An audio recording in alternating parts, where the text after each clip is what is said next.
Miskin dan kaya itu bukan suatu takdir, tapi adalah pilihan kita sendiri. Dari kejadian nyata membuat saya sadar, dari cerita hidup saya sendiri, tapi juga dari banyak orang juga, sama ternyata.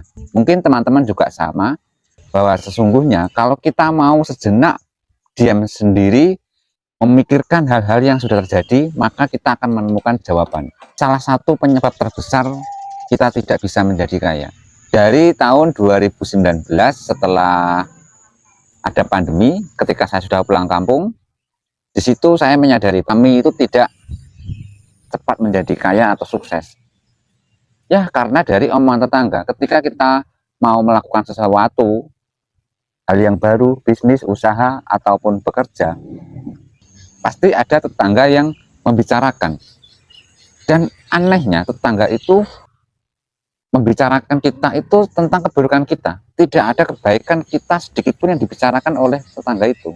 Di saat mereka membicarakan kita tentang keburukan kita, di saat itu membuat kita tuh down, tidak mau maju. Karena yang ada di pikiran saya, ketika saya mau melakukan hal sesuatu atau mau melangkah, pasti saya berpikirnya, kalau saya begini, nanti tetangga saya pasti akan kayak gini. Kalau saya mau melakukan sesuatu lagi, hal yang baru lagi, saya mikirnya tetangga nanti gimana, kayak gitu. Jadi kita itu terlalu takut diomongin sama tetangga, padahal hidup kita adalah hari kita. Dan kebutuhan kita, kita sendiri yang menanggung, bukan mereka tetangga yang menanggung kebutuhan kita. Itu yang pertama. Terus yang kedua, ketika kita sudah memulai usaha yang baru, merintis bisnis awal dari nol, pasti ada omongan dari tetangga yang mengatakan, bertahan sampai berapa lama? Masa iya bisa? Bisa nggak sih? Kebanyakan dari mereka itu mencela kita. Bergaul kepada teman-teman itu yang bisa atau mau diajak berkembang. Ketika kita kumpul, kita itu tidak pernah sekalipun membicarakan tentang orang lain. Ketika kita kumpul-kumpul bareng, kayak gitu, yang kita bicarakan itu tentang bisnis, usaha, sama kegiatan. Kalaupun ada hal yang lain yang perlu dibahas, itu adalah tentang kesehatan. Itu, Pak, itu adalah ciri-ciri teman atau pergaulan yang bisa diajak berkembang. Tapi ketika di suatu kumpulan pergaulan yang di situ yang dibahas hanya orang lain, tetangga, misalkan nih ada satu pergaulan yang terdiri dari 6 atau 5 orang, misalkan di suatu malam atau di suatu hari ada 4 orang yang berkumpul, yang 2 tidak berkumpul. Dan dari 4 orang itu membicarakan 2 teman yang tidak datang itu. Nah, bisa jadi ketika suatu hari di saat berkumpul dan ternyata kita yang tidak hadir, bisa jadi kita yang dibicarakan seperti itu. Menurut saya dari pergaulan seperti itu tidak ada perkembangan. Untuk merubah hidup, kita harus juga merubah gaya hidup kita dulu. Cara berpikir kita dulu, lalu cara bergaul kita. Dulu di tahun 2022-2023 itu, ketika saya awal mula membangun atau memulai membuat kotak-kotak di pekarangan rumah dan menanam sayur, itu tetangga juga membicarakan, buat apa, masa menanam kok cuma segitu, nanam sayur kok di pekarangan rumah, mbok yo sekalian modal beli ladang sewaan, kayak gitulah. Pokoknya banyak sekali yang dibicarakan tentang keburukan dan ketidakmampuan saya yang dibicarakan saat itu. Tapi ternyata kenyataan membuktikan bahwa omongan dari tetangga itu salah. Dan asalkan kita mau fokus kepada diri kita sendiri, mau fokus pada tujuan kita sendiri, tidak perlu mendengarkan omongan dari tetangga atau orang sekeliling kita yang tidak mendukung dengan kegiatan kita. Itu menurut saya. Dengan seperti itu kita akan lebih maju, kita akan lebih positif, kita akan lebih kreatif. Slow living itu adalah kenyamanan hidup. Hidup itu yang kita cari adalah tentang kemakmuran, kebahagiaan, dan ketentraman hati. Tapi ketika kita sudah ambisi atau nafsu untuk mencari uang, mengejar uang, mengumpulkan uang yang banyak, maka di dalam isi dan pikiran kita pasti akan terlalu buru-buru, kayak ambisi gitu ya. Tapi kalau misalkan yang kita targetkan itu memang ketentraman, kebahagiaan, dan juga kesehatan, misalkan ya, jadi kita bisa slow. Ya, slow living itu tadi. Seperti video saya yang sebelumnya yang sudah saya sampaikan bahwa sebetulnya kenapa banyak sekali di zaman sekarang orang yang memilih slow living. Slow living itu bukan karena mereka itu sudah tidak mau bekerja keras, bukan karena mereka itu sudah usia pensiun, tapi karena mereka itu tahu konsepnya untuk menjadi kaya itu seperti apa. Kan konsep slow living itu kan dia tidak berpikir ambisi kepada uang, materi ya. Dia yang dia pikirkan itu tentang yang penting bisa makan, yang penting untuk makan besok itu ada. Selagi kita sudah menanam, apapun yang kita tanam, otomatis kan kita sudah bisa makan tuh. Dari situ, sistem yang saya bilang, yang saya maksud otomatis itu akan bekerja sendiri. Jadi uang yang selama ini kita cari, yang kita kejar-kejar, maksudnya itu tidak menolak ya. Kita hanya menyisihkan pikiran. Jadi kita tidak terlalu memikirkan uang. Kalau ada uang ya syukur, kalau nggak ada ya nggak apa-apa. Yang penting ada makanan. Di saat itu pikiran kita akan merasa sangat ringan, merasa sangat nyaman, merasa sangat bahagia di situ. Dan di situ uang itu kayak secara otomatis itu kayak datang sendiri kepada kita.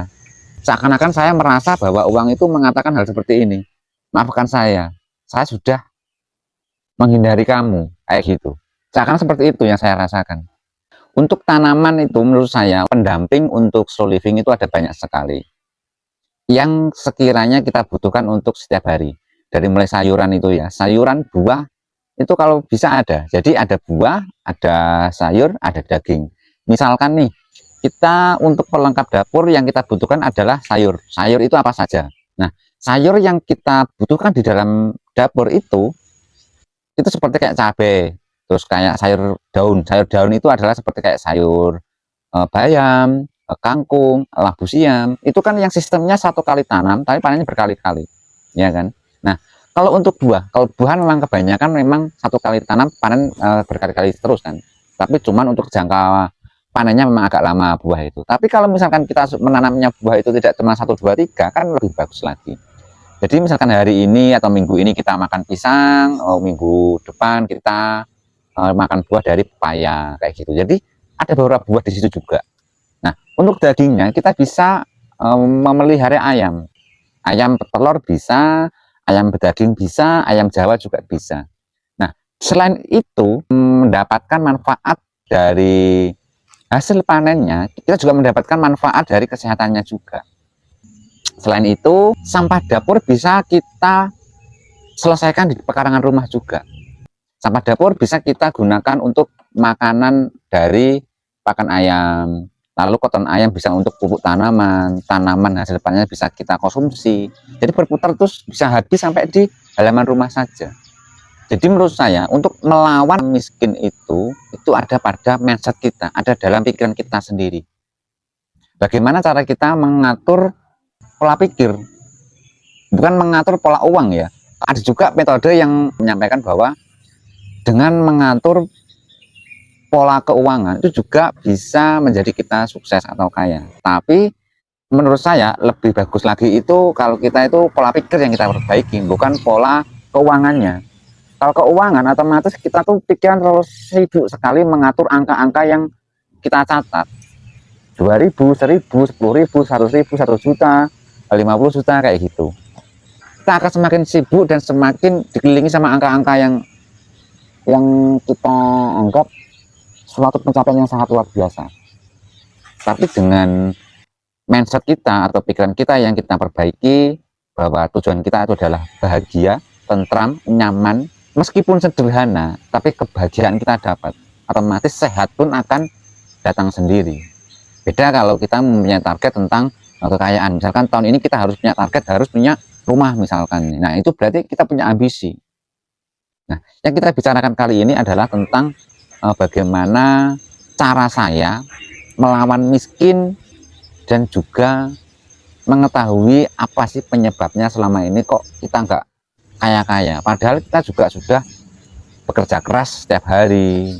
Kadang kita itu siang bekerja, malam juga bekerja. Tapi hasilnya tidak ngumpul-ngumpul, ya itu karena mindset kita. Selama mindset kita, pikiran kita itu merasa tidak cukup, ya maka kehidupan kita seterusnya tidak mungkin cukup. Tapi kalau misalkan dalam pikiran, dalam hati kita sudah bersyukur dan juga berterima kasih lah paling tidak. Ya ini hasil saya, sudah saya syukuri, maka kebahagiaan itu akan datang sendiri. Slow living itu tidak khusus untuk orang tua, tidak khusus untuk di usia pensiun, tapi di masa muda pun juga bisa. Saya juga sudah pernah mengalami, dan sampai sekarang alhamdulillah saya juga masih menerapkan sistem slow living yang menghantarkan saya di kebahagiaan hidup saya sendiri, bersama keluarga saya tentunya ya. Dan banyak juga dari teman-teman saya juga sudah memilih hidup slow living, dari mereka yang berprofesi sebagai PNS, sebagai pegawai, sebagai pekerja. Mereka memilih slow living tapi masih bekerja kayak gitu. Bukan berarti slow living itu berhenti bekerja, masih tetap bekerja, tapi kita lebih kreatif di rumah kayak gitu. Cuman kita lebih jarang membeli sayur di luar karena kita sudah menanam sayur-sayuran di pekarangan rumah, di halaman rumah kayak gitu. Jadi potensi atau presentasi kita membeli bahan pangan di luar itu sangat minim. Kalau beras, karena kita nggak punya ladang untuk menanam padi, kita beras pasti beli. Kayak bumbu-bumbu yang lain, bumbu pendukung ya, itu beli. Tapi kalau misalkan kayak bawang merah, terus kayak bawang putih, cabai, labu siam, terus kayak sawi, itu kita sudah menanamnya sendiri. Banyak sekali yang sudah kita irit setelah kita menanam tanaman di pekarangan rumah. Meskipun itu hanya satu petak, dua petak ya, tidak harus banyak sekali. Jadi ada konsep yang saya terapkan gini, kalau misalkan kita menanam tanaman itu di lahan yang sangat luas, apabila kita sebelumnya itu tidak mempunyai basic di pertanian, maka akan ada kejenuhan di keesokan harinya. Lebih bagusnya lagi kalau misalkan kita menanamnya di pekarangan rumah, tapi kita desainnya kita bikin yang agak cantik, yang agak bagus, supaya itu setiap bangun pagi kita itu pikirannya fresh melihat tanaman. Itu yang pertama. Terus yang kedua, ada semangat tersendiri ketika kita melihat tanaman yang desainnya agak cantik. Beda lagi kalau misalkan lahannya itu kita buat seadanya, misalkan tanpa ada bedengan, tanpa ada rias-rias atau gambar yang cantik, maka akan ada kejenuhan. Apalagi nanti kalau misalkan ketemu tanaman yang tumbuhnya itu kurang subur. Untuk desain gambar itu menurut saya bagus tidaknya itu tergantung kepada seleranya masing-masing. Kayak gitu. Itu menurut saya. Jadi misalkan kita sebelumnya tidak mempunyai basic di pertanian, apabila kita mendesainnya itu dengan bagus, dengan cantik, dengan bersih, maka untuk kedepannya itu kejenuhan saya rasa tidak akan datang. Justru malah semangat itu akan semakin terpupuk dan semakin besar. Kayak gitu. Ini pendapat saya dan cerita kehidupan saya sehari-hari tentang slow living dan berkebun di pekarangan rumah. Teman-teman juga bisa sharing nanti di dalam komentar tentang pengalaman teman-teman mengenai berkebun di pekarangan rumah atau hidup dengan slow living, atau merubah mindset hidup kita itu mengenai tentang sukses, kaya, atau miskin. Semoga cerita ini bisa bermanfaat bagi teman-teman. Semoga sehat, salam semangat, dan semoga sukses. Salam edukasi.